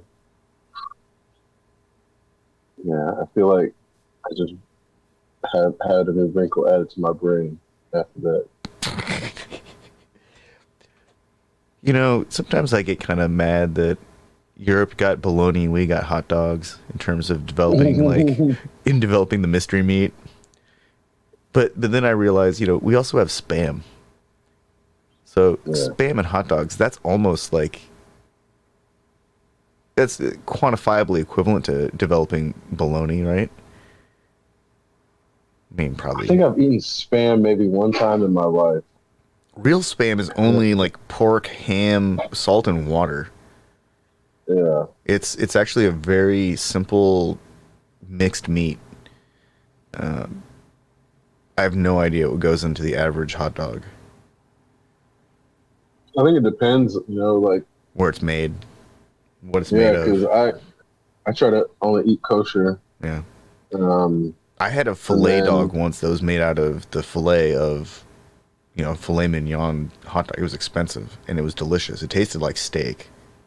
I was gonna say I would advise anybody, even if you're not Jewish or Muslim, look for kosher or halal hot dogs, and that's when you'll get the best flavor because you don't get any byproducts in your shit. Yeah. And that's one of the reasons I get either Hebrew National or Nathan's, like just in general. And then Boar's Head was one of the good ones. Yeah. But I don't fuck around with no Oscar Mayer, what's the Eckrich? Nah, fuck that shit. I haven't eaten an Eckrich or Oscar Mayer hot dog in probably over 20 years, at least, if not longer than that. Like, just because it's not worth it. It's not worth it. Like, the flavor is not that good, and then not knowing what you're getting in your food, it's just not even worth ingesting that into my body. I like the ballpark Franks. Those are pretty good. They're all right. I'm actually referring to more of a size, I guess, than an actual brand when I think about them. Yeah. Because they have an actual brand too. Ballpark's not bad, but the actual ballpark Franks, like a lot of them actually use Nathan's. Yeah. That's what I mean. Like I'm just thinking of a size of hot dog. Like the ones that I've had at sporting events. Those things are those are the best. The ones that you get. And I found out which brand they would carry at the baseball games because those do end up tasting the best, which is why I ended up gravitating towards Nathan's. Is like most of the time, if you go to a baseball game, you're going to end up with a Nathan's hot dog, like straight up. It's just one of the best brands of hot dogs you're gonna find in this country. That's just the way it is. I think they started on like Coney Island or something, which is that place is famous for hot dogs. Yep, Coney Island. That's where they started. I was not making that up. Which, when you think of Coney Island, I think most people immediately think hot dog. So, well, a Coney dog is a really specific combination. Oh yeah, for sure. Which even then, there's variations on it. Like, the Coney I make is like ground beef and barbecue sauce. Okay. But that's not the traditional Coney. Yeah, they've got their own weird. I'm not even sure what kind of sauce it is. It's got meat in it. It's savory, kind of like barbecue. It's like a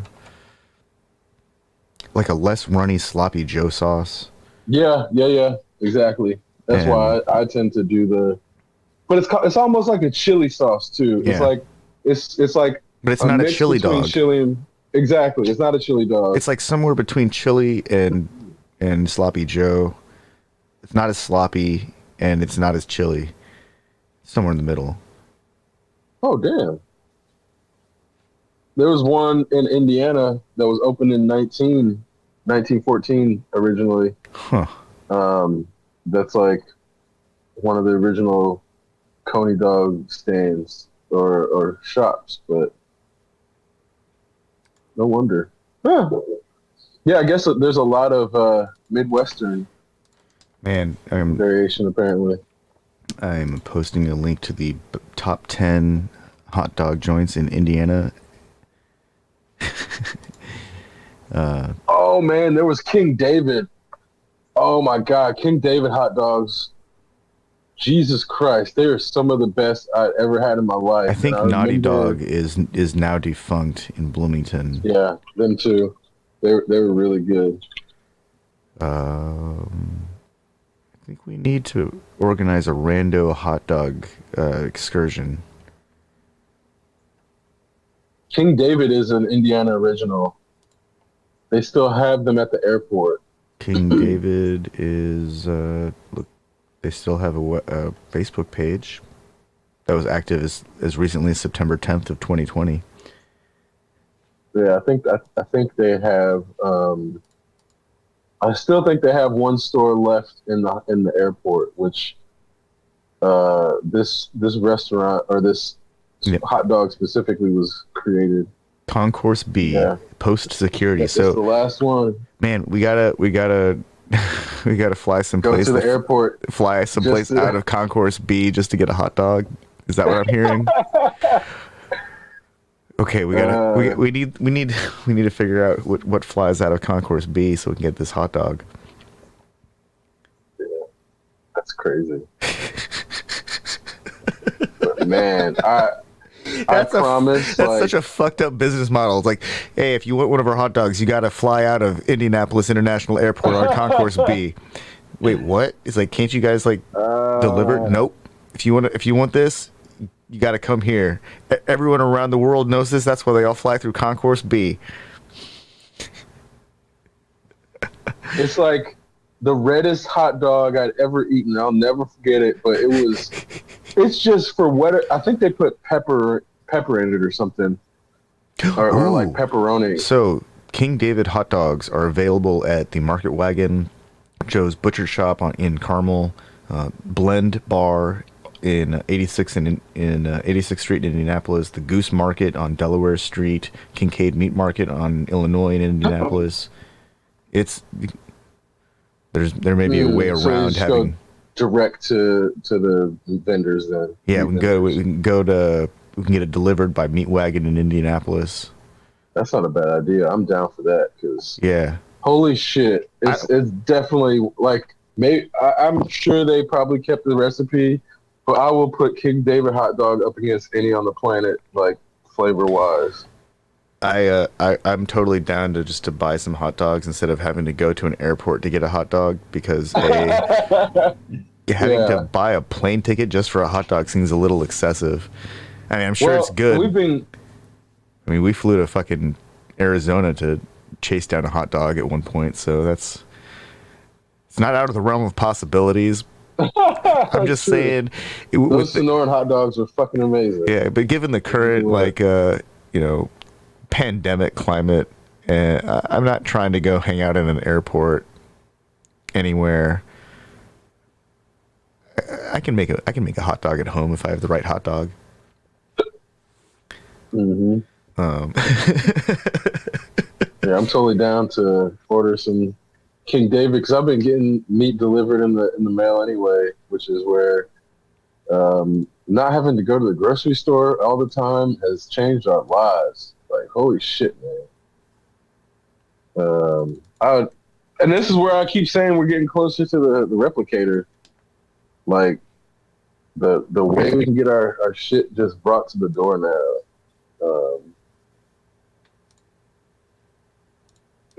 Yeah, this is a pretty great planet to be in. I mean, you get 20 of them yeah. for $35. That's 5 pounds of yeah. hamburgers. 20 of them is 5 pounds. There's a quarter-pound hamburgers, or a quarter-pound hot dogs. That's awesome. Those things are huge. Yeah. Yeah, and the last order was in December, so it looks like they're still active. Yeah. Definitely gonna order some of those. Have a Randos hot dog cookout. We can get some King David. We can get some Nathan's. We can get all of the Jewish National, all or Hebrew National, whatever. Get all that stuff and have like a hot dog showdown. Yeah. Oh, this is on. You all heard it first right here on Exceptional Randos. We are going to have a hot dog showdown in the coming months. Remember to stay tuned and keep and just check in with us every so often for updates. But we will have a hot dog showdown, and it will be fantastic. We might not. Hopefully, we'll remember to take notes. But if we don't, just trust that it was delicious.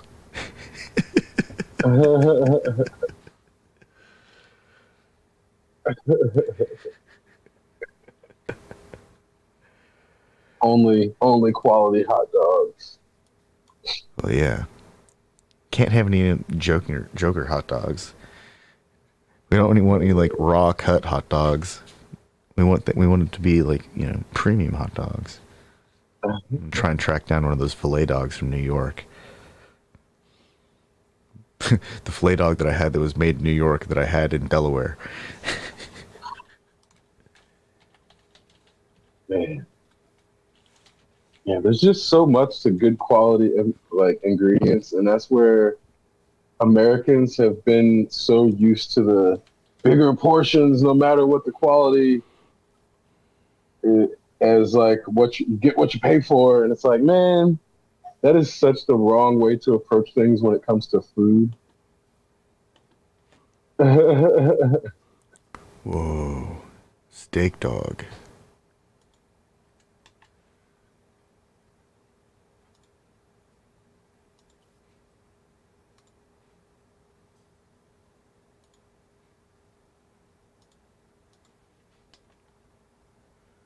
The Great Steakhouse Steak Dog. Firm, juicy. Huh.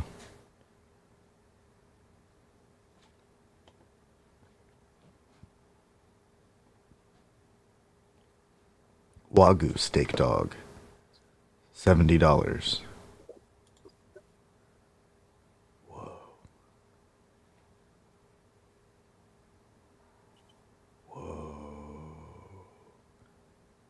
Oh, this is 25 hot dogs. I'm skeptical that it's Wagyu beef, but maybe. I would have believed it at $70 for a hot dog, but I'm skeptical at 25 hot dogs. It's Australian Wagyu. Okay.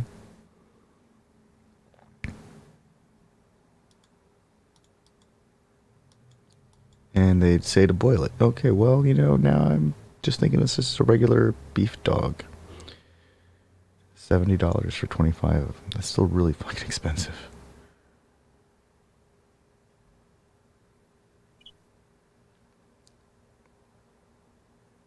The thing that really separates a hot dog from me isn't necessarily the hot dog itself. It's like the bun and everything else that comes along with it. Because most of the time when you get a fancy hot dog, it has a good hot dog anyways. But the lengths that the vendor will go to make the hot dog more inviting than just the dog on a bun, or slather some sauce on it and make a really messy thing to eat, but make it actually look like a sandwich. Put some peppers in there, some tomato, some sauerkraut maybe, if that's your thing. I like sauerkraut.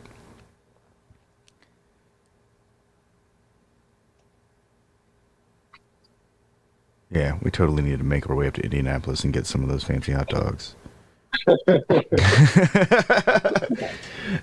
This is going to haunt me for the next week. I'm just going to think about hot dogs. Fuck. Well, it's like now that, well, I guess we're not getting closer to the pandemic being over. It's more so I'm vaccinated and I wear my mask everywhere. So it's like I feel more comfortable going places to do shit like that. But Yeah, it would, but Delta is dangerous for people who aren't oh fuck yeah, it's vaccinated. dangerous as fuck. And Lambda I can apparently still get doesn't. it. Lambda doesn't care if we're vaccinated. Apparently, Nope. and it already made landfall in Missouri like a month ago. So Yep. So I still hesitate to do shit like that where it's like, uh but if it was just going to the airport and like going directly to that, I'd feel more comfortable doing it now than I did like 6 months ago. yeah, Um, just because I am vaccinated and still wearing my mask everywhere. So, but yeah, I don't know. It's crazy, man. Like, I, it's amazing to me that the people who don't want to wear masks or get vaccinated drive and use their seatbelts. It's like I remember when you couldn't get motherfuckers to wear the goddamn seatbelt, and then they started ticking them. Well, Oh, I you don't wanna remember. wear your seatbelt. I remember when you didn't Ticket. have to wear a seatbelt in the back seat of a car. Yep. Or the front seat. Yeah, yeah, You too. didn't have to But wear it in the front seat. You had to wear it as a driver, I think. I don't even think you had to wear it as a driver for a while.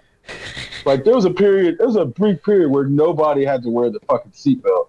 And then it was like driver, and then it was driver in front seat, and then it was everybody. that's like ultimate America moment right there.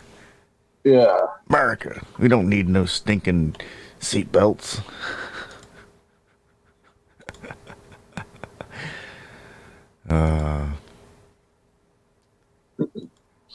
With our crazy fast cars and But then, do you remember Click It or Ticket? yeah, I do.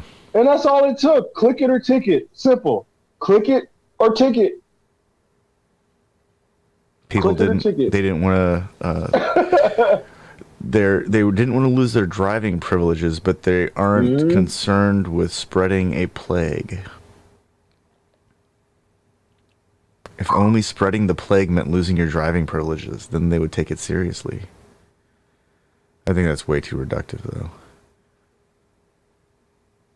I don't think they understand the the significance of wearing a seatbelt to increase public safety, and the analogous nature of vaccinating to improve the public safety, health and safety. This is everything that we've been dealing with for the past year. It's still happening. It's just, it seems better because people are trying to go back to work and trying to restart the economy and do all these things that are still, I'm pretty sure all these things were happening before COVID. It just wasn't as obvious or as widespread. Because I know that businesses start and fail every day. And people lose their jobs every day, and people find new jobs every day. And I know that there was a gigantic lull in economic activity as a result of people trying to do the smart thing and protect each other. But I think that these things also they're already happening, and they're going to continue to happen because it's part of the economic cycle that we have.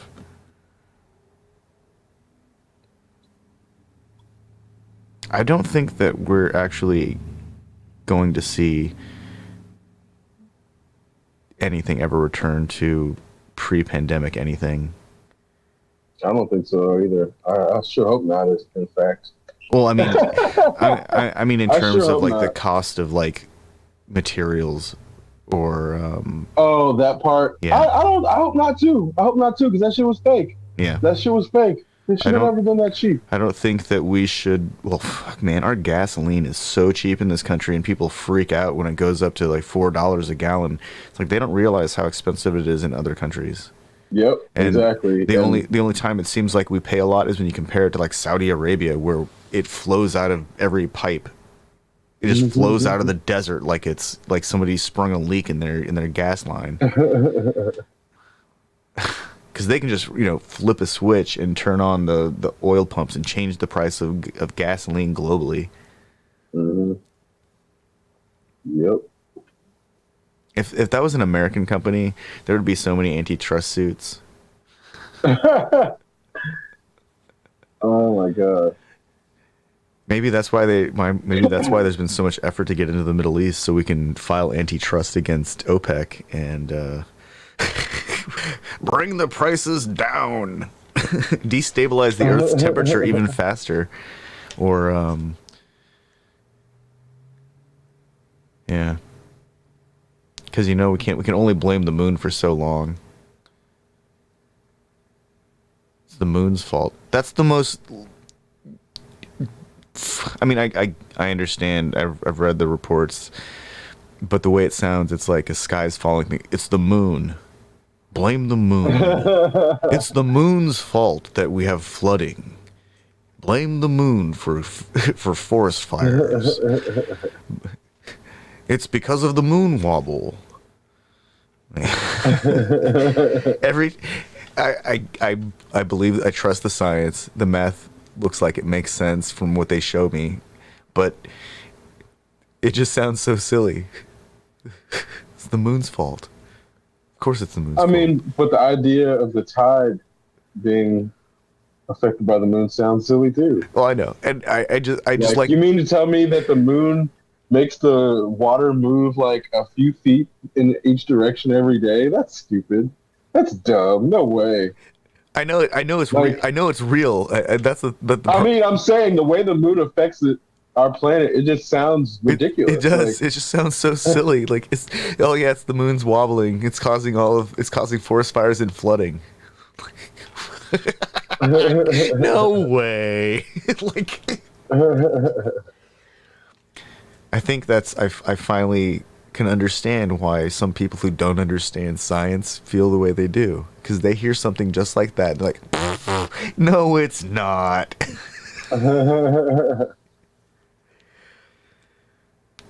It finally just sounds so ridiculous.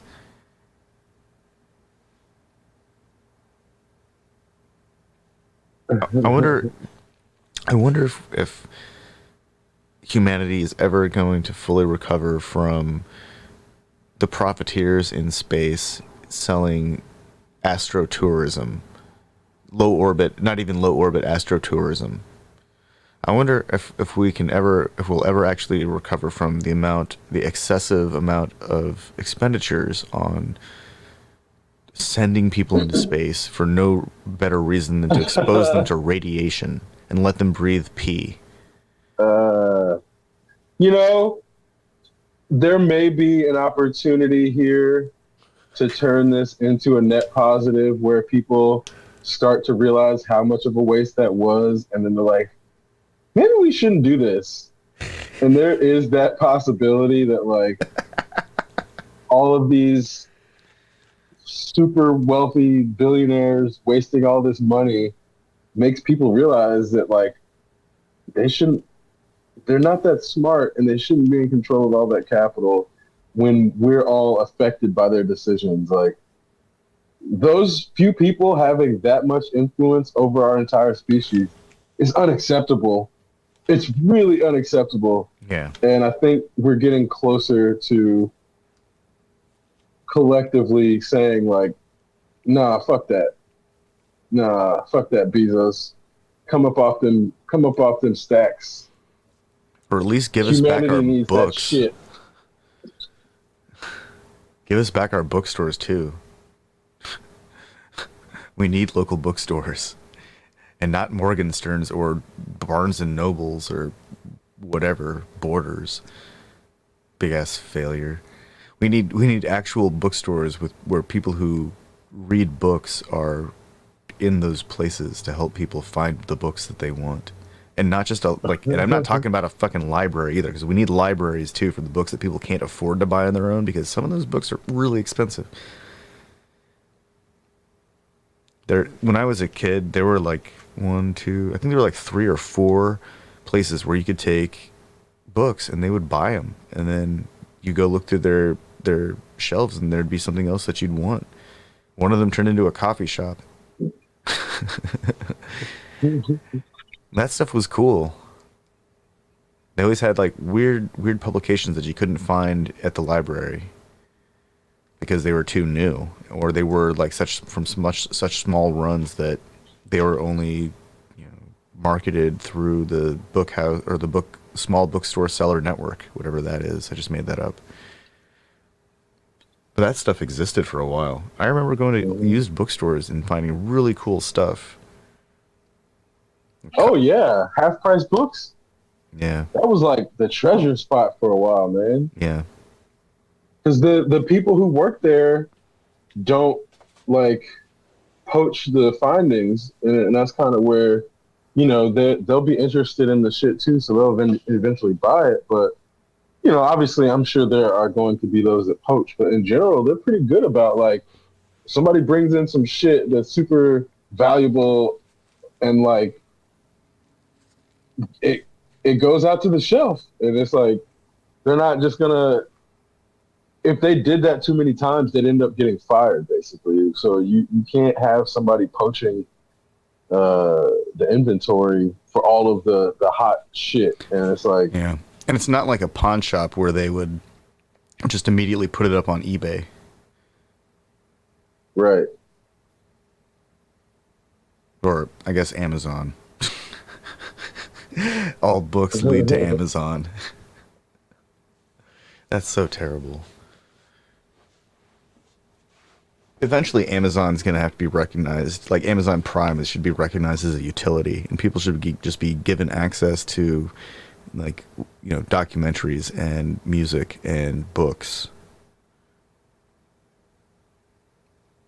The guy has amassed more wealth than anyone else in history. Like, we should, you know, that one little service, you know, free shipping, that should be just available to anybody. They've demonstrated that Amazon is like what saved people's asses during pandemic. Mm-hmm. That's way too important at that level to be anything but like a public utility. Bezos already has his spaceship. He has. I was gonna say they got the U.S. Postal Service running on Sundays. Yeah. They made, before Amazon, they weren't running on Sunday. Yep. Like that tells me so much. Just Amazon alone is enough to keep the Postal Service running. Like, yep. What else do we need to know? But what else do we need to send besides packages? And I think this is another issue where anything that's not going through Amazon shouldn't be going through the mail anymore, unless it's like you really need to physically sign a contract or something.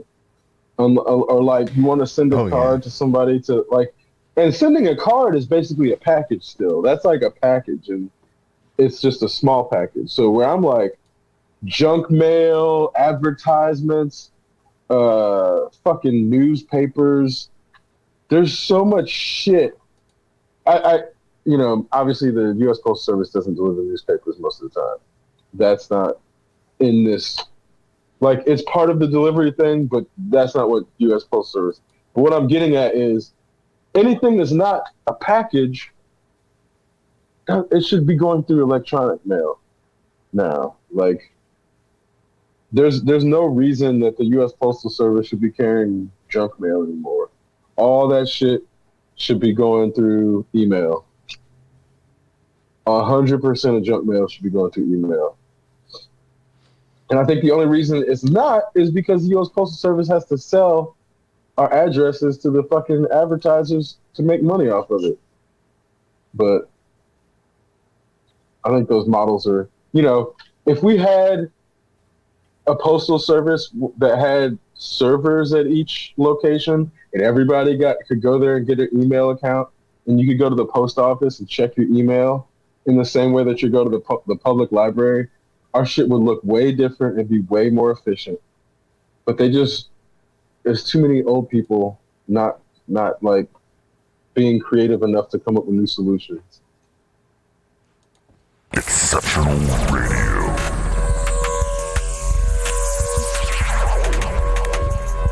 Exceptional Randos Show is produced live in Sunroom Studios' Base Capsule and in partnership with KLST 103.5, RadioCallisti.org. Remember to catch our Exceptional Randos live stream on YouTube every Sunday between 2 and 4 p.m. Eastern Standard Time. And if you have a story, idea, or question that you would like to share, we want to hear from you. Thanks for listening.